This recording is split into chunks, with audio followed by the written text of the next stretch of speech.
pražských ulic kričí stoj.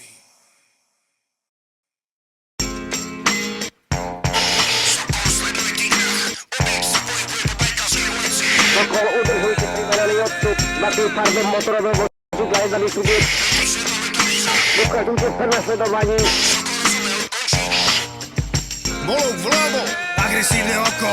Pendluj, pendluj, tak pendluj. Pendluješ, sleduješ, štíhaš, kúkaš, našuješ, infiltruješ, zisťuješ, vyšetruješ, čekuješ, fotíš, totiž, odpočúvaš, stojíš, sedíš, vypočúvaš klasické znaky našej slovenskej naky. Príkaz, subjekt, sledovačka, zahájená je odpočúvačka, monitoring na krk dali, aby chlapcov našovali. Jedni sedia vnútri, druhí sú vonku. Keď sa nevedia ku tebe dostať, najmu holku. Tá sa pekne infiltruje, troška si aj zakuruje, potom pádlom nabonzuje, to s kým vyklakuje, čo ti jebe, ešte betuje, čo životy furt sleduje. Môrem na to apeluje, túto tému diskutuje. Fotky na návštevkách, mikrofóny v autách, ďalekohľady poštice vyrážajú do ulice, nahrávanie hovorov a fotenie zo skríše. Veľakrát ich z toho bolia ich staré kríže. Pendluj, pendluj, tak jak ťa to naučili. Chcel by som vidieť ten výraz, keď ste to pochopili, že ste love utopili, reperov ste sledovali, z ilegálu pičovali, chlapci iba repovali. Pendluješ, sleduješ, štíhaš, kúkaš, lašuješ,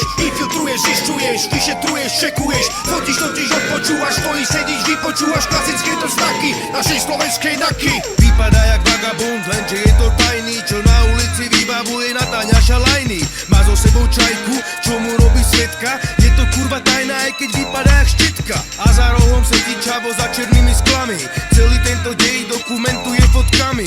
Vedia o ňom všetko, lebo je moc na oči, lebo je to jedko. Potom príde karabela, vyskáču kukle a na čava čaká cela. To, že si malá ryba, my veľmi dobre vieme, ale pustíme ťa von, keď nám povieš všetko, čo od teba teraz počuť chceme. Nemá zmysel zatlkať, dlho ťa sledujeme. Ty si není dôležitý, tvojho šéfa chceme. Povedz nám číslo, povedz nám meno, povedz nám zvyky, povedz nám to, aké používa triky. Pendluješ, sleduješ, štíhaš, kúkaš, lašuješ, infiltruješ, zisťuješ, vyšetruješ, čekuješ, fotíš, totiž, odpočúvaš, stojíš, sedíš, vypočúvaš klasické to znaky našej slovenskej naky.